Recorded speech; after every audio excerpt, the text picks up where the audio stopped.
Friends, आज online classes में आपका स्वागत है। हमारा सब्जेक्ट है ईटी एंड आईसीटी और टॉपिक है इंस्ट्रक्शनल डिज़ाइन। आपने कल देखा था प्रोग्राम इंस्ट्रक्शन क्या है, जिसमें आपने प्रोग्राम कैसे बनाए जाते हैं, ये प्रोग्राम कैसे बनाए जाते हैं कि लीनियर और ब्रांचिंग दोनों को देखा था हमने। आज हम देखेंगे कि अभिक्रमित प्रारूप क्या है या अभिकल्प क्या है, इसके बारे में हम आज अध्ययन करेंगे। इंस्ट्रक्शनल डिज़ाइन से मतलब ये है कि जब कोई भी कार्य किया जाता है तो सबसे पहले उसका जो है प्रारूप तैयार किया जाता है कि हम उसको कैसे प्रस्तुत करेंगे, हमें क्या करना है, क्या पढ़ाना है, कैसे पढ़ाना है, कितना पढ़ाना है, क्यों पढ़ाना है, हमें उन उद्देश्यों की प्राप्ति होगी, ठीक, तभी हम अपने अपेक्षित उद्देश्यों को प्राप्त कर सकते हैं। इंस्ट्रक्शनल डिज़ाइन में हमें सबसे पहले निम्न कार्य करने होते हैं, जैसे कि सबसे पहले हमें क्या करना है, जो हमारी विषय वस्तु है उसका विश्लेषण करना होता है। विषय वस्तु का विश्लेषण करना अनिवार्य है। इसके लिए हमें निम्न कार्य करने होते हैं। फर्स्ट पॉइंट है पाठ्य वस्तु की विशेषताओं का विश्लेषण करना। ठीक है, क्या करना है हमको, पाठ्य वस्तु की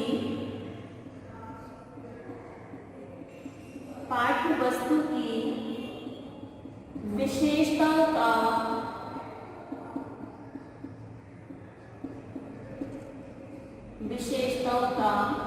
विश्लेषण करना।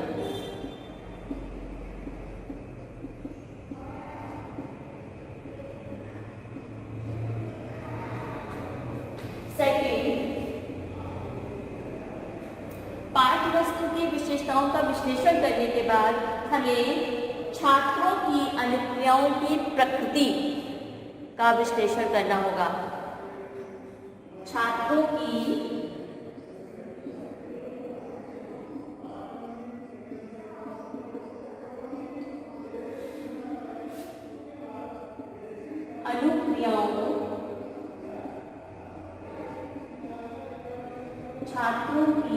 अनुक्रियाओं की प्रकृति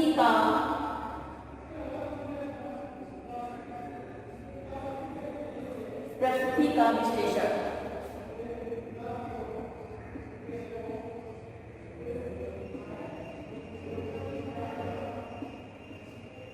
ठीक है, छात्रों की जो भी अनुक्रियाएं होती हैं उनकी प्रकृति का विश्लेषण करना होता है।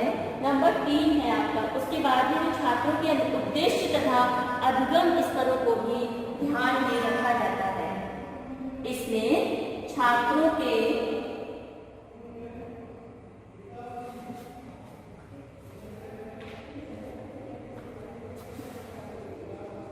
उद्देश्यों तथा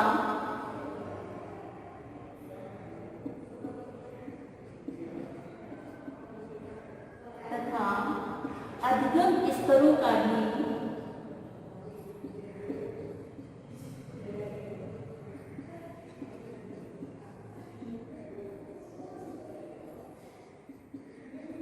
ध्यान रखा जाता है।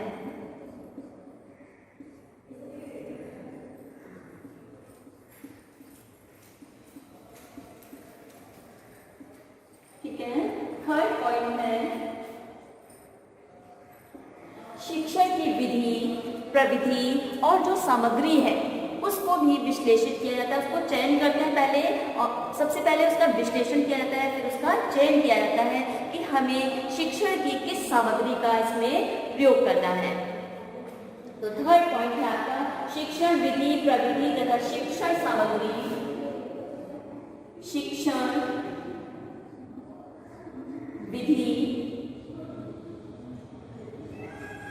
प्रविधि व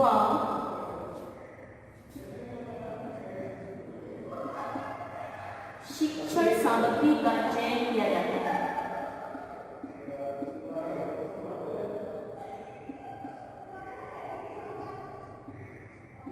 ठीक है, शिक्षण सामग्री का चयन किया जाता है अभिप्रेरणा तथा पुनर्वरण की प्रविधियों का भी चुनाव करना होता है।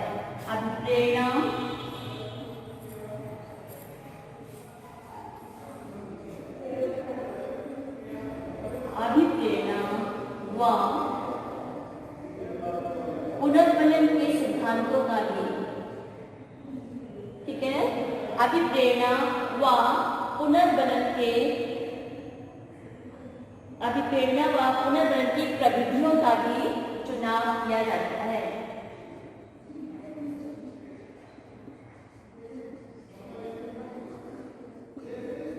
प्रविधियों का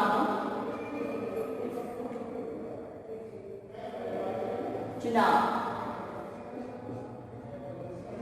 हमें अभिक्रमित अभिकल्प या डिजाइन प्रारूप तैयार करने के लिए हमें निम्न कार्य करने होते हैं। ये सबसे पहले क्या, पाठ्यपुस्तक की विशेषता को विश्लेषण करना। दूसरा, छात्रों की अनुक्रियाओं की प्रकृति का विश्लेषण, उद्देश्यों तथा अधिगम स्तरों को ध्यान में रखा जाता है। थर्ड पॉइंट आ जाएगा आपका शिक्षण विधि, प्रविधि और शिक्षण सामग्री का चयन, अभिप्रेरणा व पुनर्वलन की प्रविधियों का चुनाव किया जाता है। यानी इन चीजों को विकल्प तैयार करते समय इन बातों का ध्यान रखा जाता है, क्योंकि ये जो होते हैं छात्रों की क्षमताओं के विकास में सहायक होते हैं। शिक्षण में शिक्षण विधि, प्रविधि, शिक्षण सामग्री, शिक्षण के उद्देश्य, इन सब का जो चुनाव किया जाता है, ये सब जो है शिक्षा छात्र की क्षमताओं के विकास में सहायक होते हैं। नेक्स्ट है हमारा अनुदेशन के प्रारूप का मूल्यांकन। चौथा पॉइंट है आपका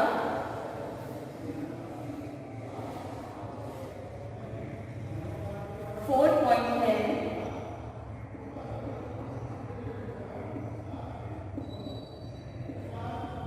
अनुदेशन के प्रारूप का मूल्यांकन।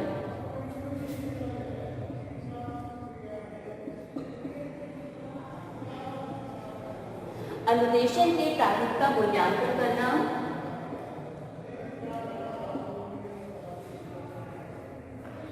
कि छात्रों की क्षमताओं के विकास में कहां तक सफल हो चुका है। मूल्यांकन किसलिए किया जाता है? मूल्यांकन इसीलिए किया जाता है कि जो कुछ पढ़ाया गया वो छात्र ने सीखा या नहीं सीखा, कितना सीखा, और अगर नहीं सीखा तो उसके लिए आपने देखा होगा आजकल रेमेडियल टीचिंग का भी व्यवस्था की गई है। तो अनुदेशन के प्रारूप का मूल्यांकन करना, जिससे छात्रों की क्षमताओं पर विकास का पता चल सके।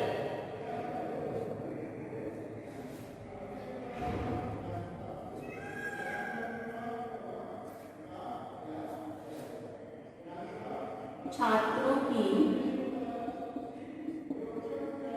क्षमताओं का विकास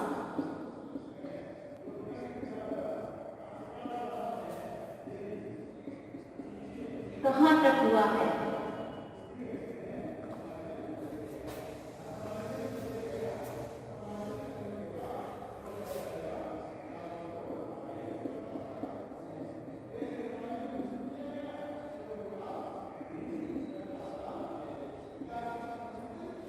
ठीक है, कि जो भी विषय वस्तु पढ़ाई जाती है उसका मूल्यांकन इसीलिए किया जाता है कि हमें ये पता चल सके कि जो हमने पढ़ाया, जो भी छात्रों को शिक्षण कार्य किया गया वो सफल रहा या नहीं। उसके बाद में नेक्स्ट है हमारा कि सीखने के सिद्धांतों के अतिरिक्त शिक्षण परिस्थितियों, कार्यों के उपकरण तथा नए नए उपागमों को इसमें अधिक महत्व दिया जाता है। अभिक्रमित अभिकल्प में सीखने के जो सिद्धांत हैं, शिक्षण की विधियां हैं और जो अधिगम के सिद्धांत हैं, उन सब का इसमें उपयोग किया जाता है, जिससे शिक्षण को अधिक से अधिक विकसित किया जा सके, प्रभावी बनाया जा सके।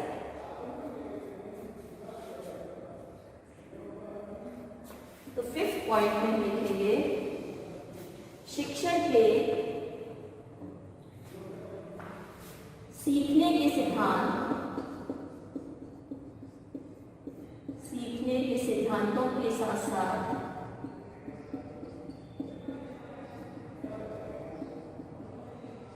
कार्य विश्लेषण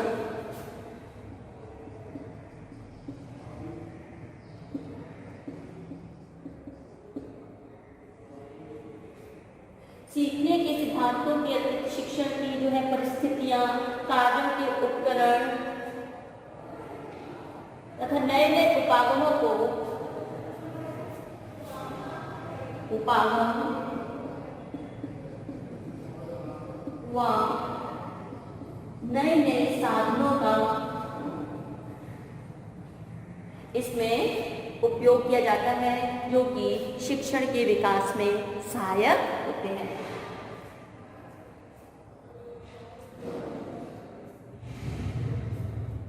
शिक्षण विधि, प्रविधि, शिक्षण की सामग्री, शिक्षण अधिगम के सिद्धांत, नियम, परिस्थितियां, ये सभी जो है आपके अभिक्रमित अभिकल्प के प्रारूप में जो है सहायक होते हैं। इससे जो है अधिक से अधिक जो है छात्रों की जो है क्षमताओं का विकास किया जाता है। अब हम देखेंगे कि हमारी अनुदेशात्मक अभिकल्प जो है उसकी परिभाषा क्या है। 1968 में प्रोफेसर अनविन जो थे, उनके अनुसार अनुदेशन अभिकल्प से तात्पर्य आधुनिक कौशल तथा प्रविधियों का शिक्षा तथा प्रशिक्षण की आवश्यकताओं के लिए प्रयोग करना है। ठीक है, आधुनिक कौशल तथा प्रविधियों का शिक्षा तथा प्रशिक्षण की आवश्यकताओं के लिए प्रयोग करना, जिससे हमारा शिक्षण जो है अधिक से अधिक प्रभावशाली बन सके, छात्रों की क्षमताओं का विकास हो सके। इसके अंतर्गत वह विधि, साधन, वातावरण सम्मिलित किए जाते हैं जो कि अधिगम को सरल व सुगम बनाते हैं।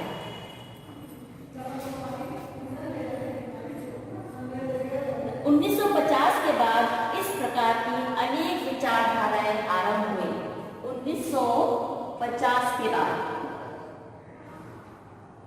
ये तो अनविन का मानना था कि शिक्षण को जो है इस तरह से हम अभिकल्प का प्रयोग करें तो हमारा जो है अधिगम जो है वो अधिक से अधिक सरल और सुगम हो सकता है। इसके बाद कई वैज्ञानिक जो थे उन्होंने अपनी अपनी विचारधाराएं दी, जिसमें 1950 के बाद इस प्रकार की विचारधाराएं आरंभ हुई।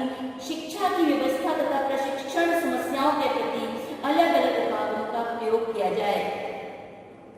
शिक्षा की व्यवस्था,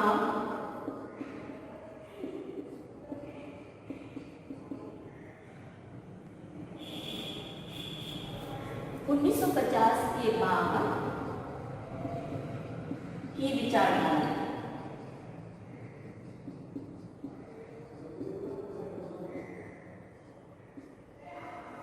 कि शिक्षा की जो है अलग व्यवस्था तथा प्रशिक्षण समस्याओं के प्रति शिक्षा की व्यवस्था व शिक्षण समस्याओं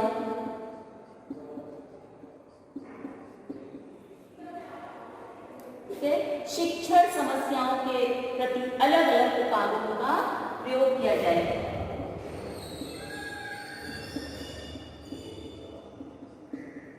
अलग अलग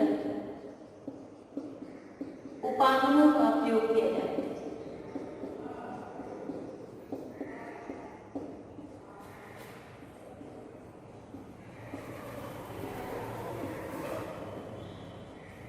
आपने देखा है शिक्षण को अधिक से अधिक प्रभावी, रोचक बनाने के लिए शिक्षक को जो है अपनी विषय वस्तु का विश्लेषण करना, कार्य विश्लेषण करना, शिक्षण की विधि, प्रविधि, युक्ति, उपागम, शब्द दृश्य सामग्री का प्रयोग करके शिक्षण को अधिक से अधिक प्रभावी बनाना चाहिए।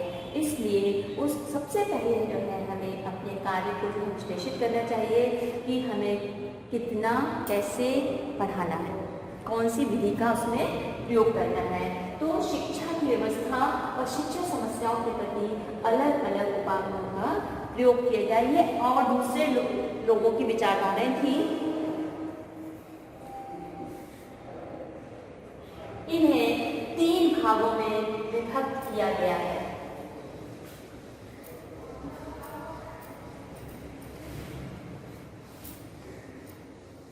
इन्हें 3 भागों में विभक्त किया गया है। आपका अनुदेशन के ये तीनों उपागम जो है शिक्षा व्यवस्था तथा प्रशिक्षण की समस्याओं के समाधान की दृष्टि से एक दूसरे के लिए पूरक है। तो इसको 3 भागों में विभक्त किया गया। अनुदेशनात्मक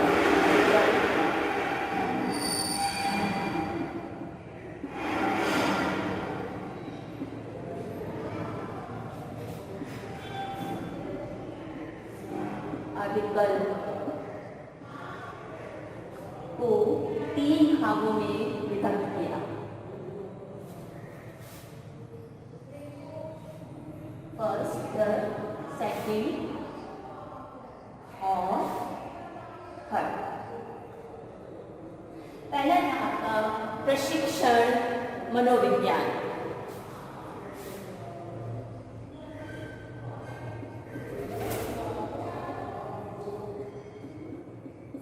प्रशिक्षण मनोविज्ञान। दूसरा है आपका संप्रेषण मनोविज्ञान।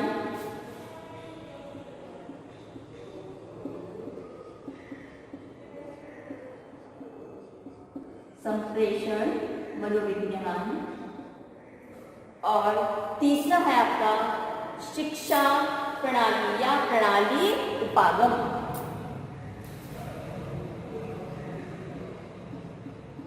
प्रणाली उपागम। ठीक है। अनुदेशनात्मक विकल्प को 3 भागों में विभक्त किया गया था। प्रशिक्षण मनोविज्ञान, संप्रेषण मनोविज्ञान और प्रणाली उपागम। प्रशिक्षण मनोविज्ञान के इसमें प्रकार हैं।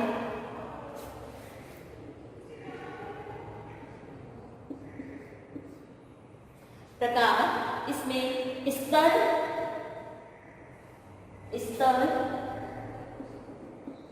इसमें आगे आ रहे हैं उद्देश्य,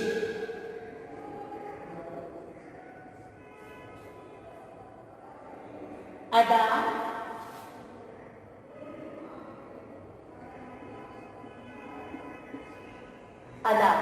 इनपुट जिसको कहते हैं हम कार्य विश्लेषण,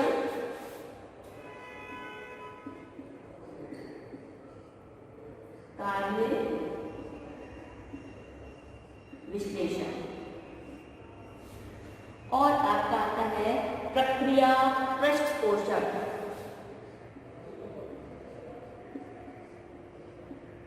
प्रक्रिया पृष्ठपोषक, फीडबैक।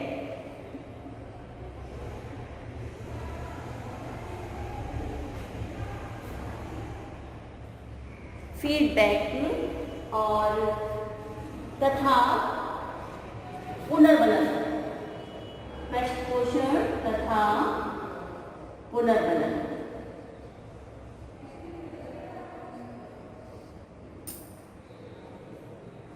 और लास्ट है आपका प्रदा विकास प्रणाली।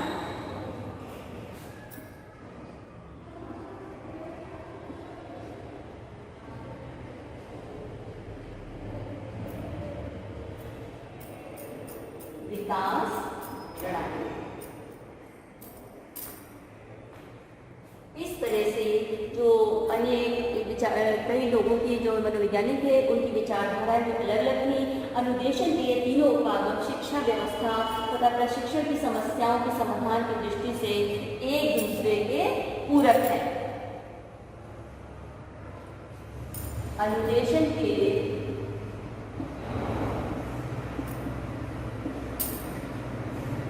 यह तीनों उपागम, अनुदेशन के यह तीनों उपागम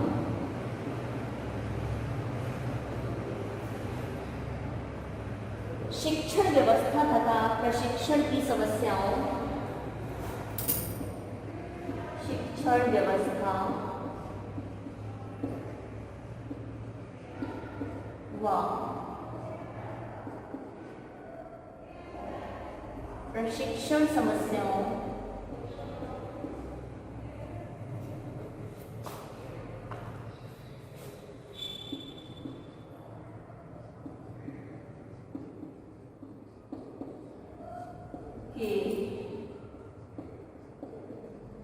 समाधान के पूरक है। ये तीनों जो है एक दूसरे के जो है पूरक है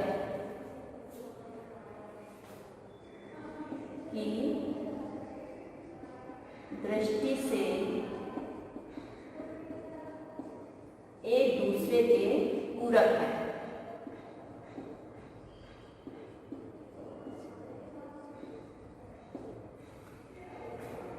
ठीक है स्टूडेंट्स, तो आपके ये समझ में आ गया कि अनुदेशनात्मक अभिकल्प क्या है। अब अनुदेशनात्मक अभिकल्प में प्रशिक्षण मनोविज्ञान, संप्रेषण मनोविज्ञान और प्रणाली उपागम, सिस्टम अप्रोच जिसको कहते हैं। प्रशिक्षण मनोविज्ञान में अनेक स्तर आते हैं, हमने ध्यान दिया, इसमें जो स्तरों का ध्यान दिया जाता है, अधिगम के स्तरों को ध्यान में रखा जाता है। इसमें आपके उद्देश्य जो है उसमें अदा में हम सबसे पहले जो हमारी विषय वस्तु है उसको विश्लेषित करते हैं। ये संप्रेषण मनोविज्ञान में प्रक्रिया, पृष्ठपोषण और पुनर्वलन दिया जाता है। प्रणाली उपागम में प्रदा विकास प्रणाली, जो हमारी प्रणाली है उसको विकसित किया जाता है। सबसे पहले हम देखेंगे प्रशिक्षण मनोविज्ञान जो है वो क्या है। प्रशिक्षण मनोविज्ञान जो है ये फर्स्ट पॉइंट है हमारा। प्रशिक्षण मनोविज्ञान यह शिक्षण अधिगम के लिए एक आयाम है। शिक्षण अधिगम की समस्याओं के समाधान के लिए शिक्षण सिद्धांतों के साथ साथ नियमों व उनकी आवश्यक जो हमारी परिस्थितियां हैं जो है उन सबको इसमें ध्यान में रखा जाता है। अधिगम एक आश्रित चर है और शिक्षण जो है वो पराश्रित डिपेंडेंट है। शिक्षण अधिगम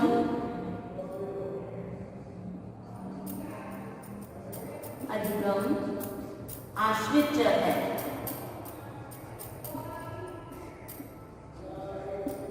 ठीक है, अधिगम आश्रित चर है और शिक्षण क्रियाएं स्वतंत्र चर है। शिक्षण क्रियाएं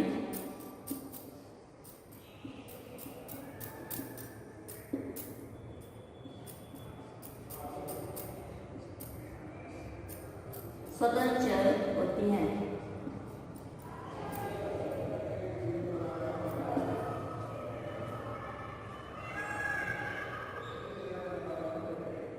अतः शिक्षण की क्रियाओं में सुधार करने से अधिगम का विकास होता है। अगर हम शिक्षण की क्रियाओं में सुधार करेंगे तो अधिगम में विकास अवश्य होगा।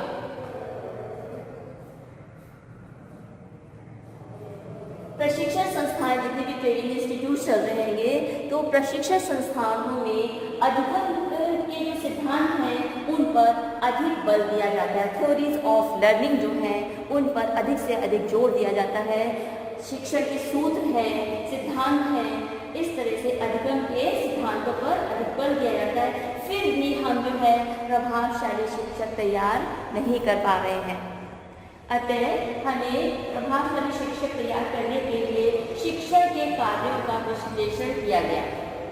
ठीक है, शिक्षण अधिगम के सिद्धांतों का प्रयोग करने के बाद भी जो है शिक्षक तैयार नहीं हो पा रहे हैं अच्छे, तो जो है इसके लिए क्या किया गया, कार्य विश्लेषण,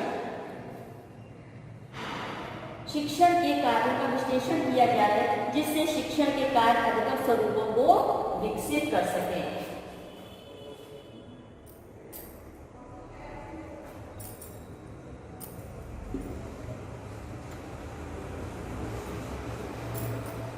प्रशिक्षण मनोविज्ञान में कहा गया है कि शिक्षण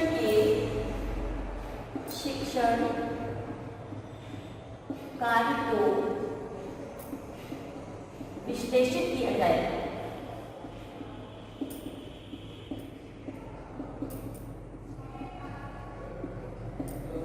ठीक है, शिक्षण कार्य को विश्लेषित किया जाए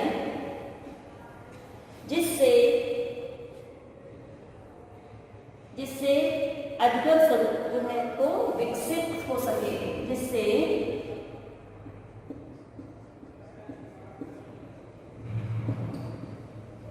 अधिगम स्वरूपों को को विकसित किया जाए।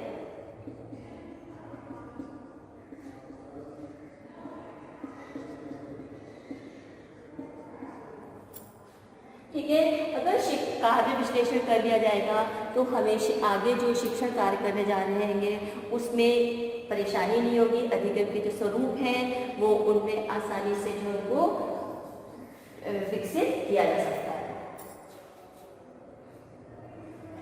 इस प्रकार प्रशिक्षण मनोविज्ञान अदा को प्रभावशाली बनाने के लिए कार्य को महत्व देता है। यानी प्रशिक्षण मनोविज्ञान जो है शिक्षण को प्रभावशाली बनाने के लिए कार्य विश्लेषण पर अधिक बल देता है कि कार्य विश्लेषित किया जाए।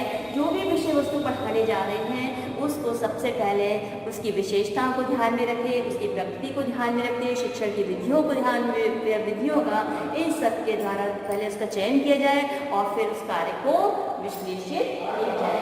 इससे प्रभावशाली शिक्षक जो है वो तैयार हो सकते हैं।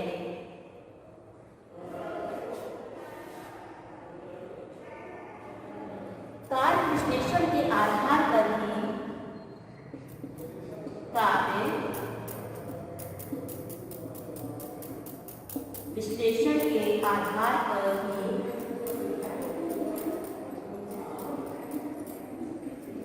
कार्य विश्लेषण के आधार पर ही प्रभावशाली शिक्षक तैयार हो सकते हैं।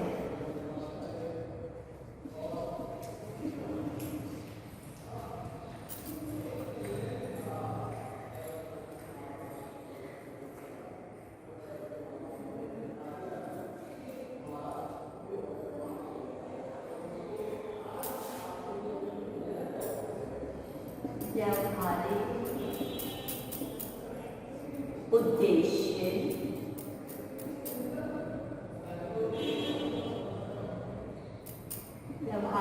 उद्देश्य होते हैं वो का प्रतिपादन किया जाता है।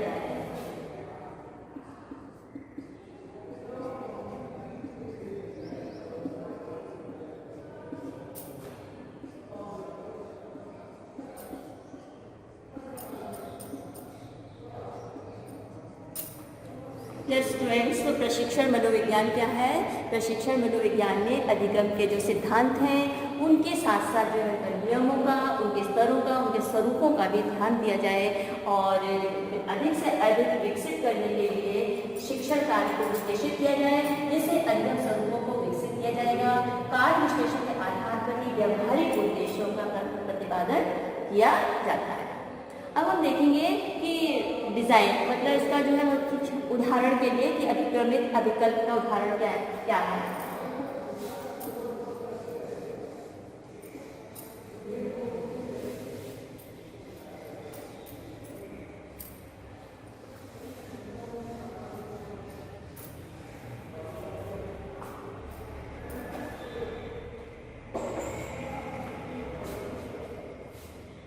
अनुदेशात्मक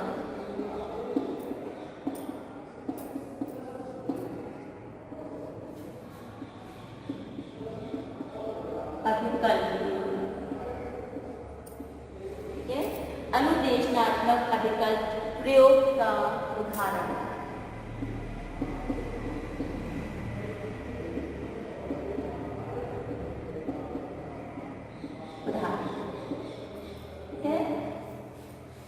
जैसे कि आपने देखा कि स्टूडेंट्स जो होते हैं, छात्रों की प्रवृत्ति जो होती है वो नकल करने की अधिक होती है कि परीक्षा में जो है नकल कर दी जाए, पढ़ना ना पड़े। ठीक है, तो उदाहरण के लिए परीक्षा में नकल की प्रवृत्ति बढ़ती जा रही है। परीक्षा में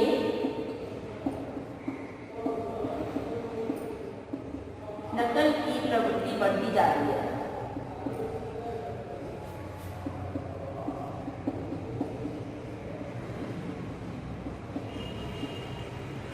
ठीक है, परीक्षा में नकल की प्रवृत्ति बढ़ती जा रही है और नकल की प्रवृत्ति को कैसे रोका जाए? नकल की प्रवृत्ति को कैसे रोका जाए?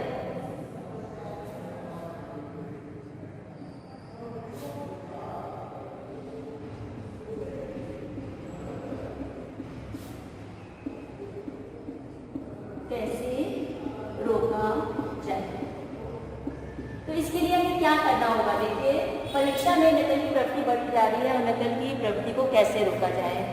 तो बच्चे जो परीक्षा है उसका स्तर जो है हम कठिन कर देंगे।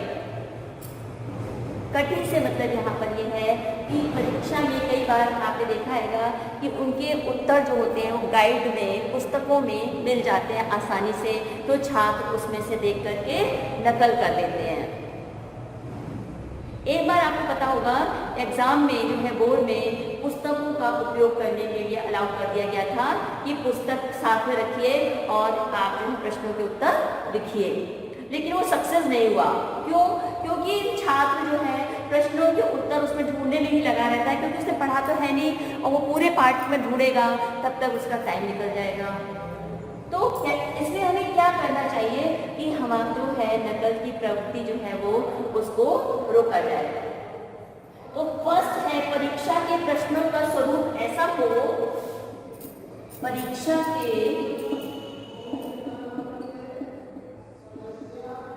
प्रश्नों का स्वरूप,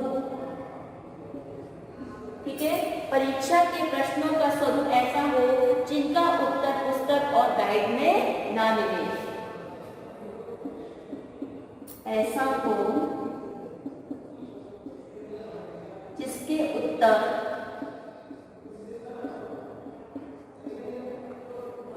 पुस्तक और गाइड में ना मिले।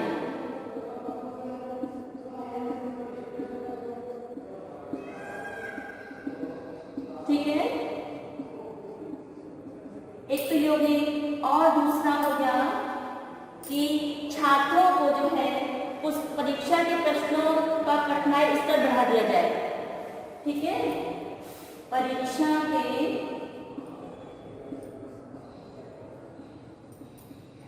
प्रश्नों का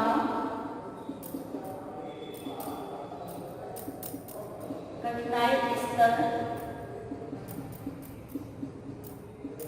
बढ़ा दिया जाए और पुस्तक को अलाउ कर दिया जाए।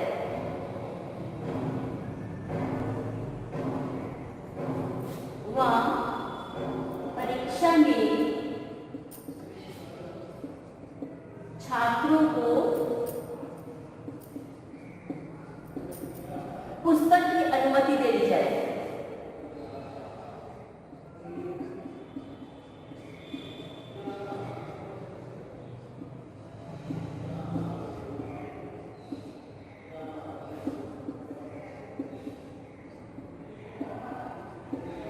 दोनों में से हमें देखेंगे कि कौन से जो है इन विकल्पों में कौन सा विकल्प जो है अधिक उपयुक्त है।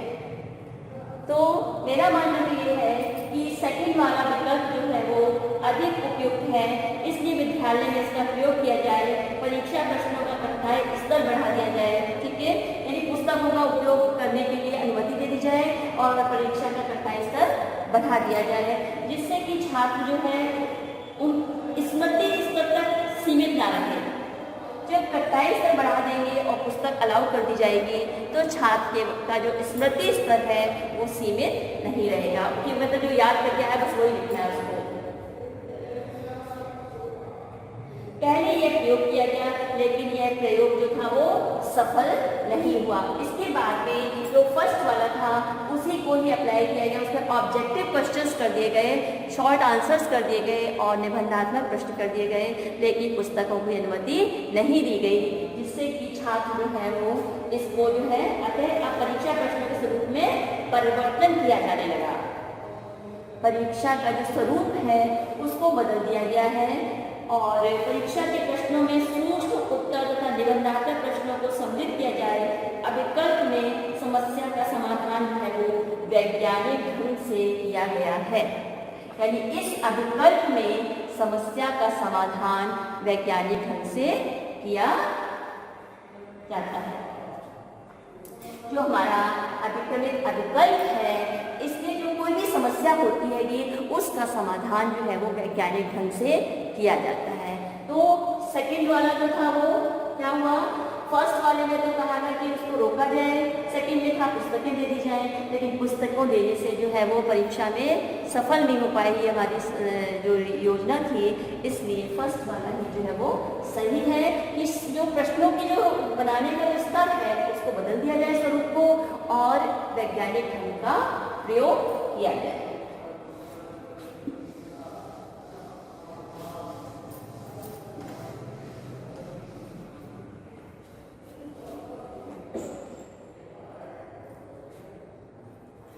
धन्यवाद स्टूडेंट्स, कल फिर देखेंगे नेक्स्ट वीडियो।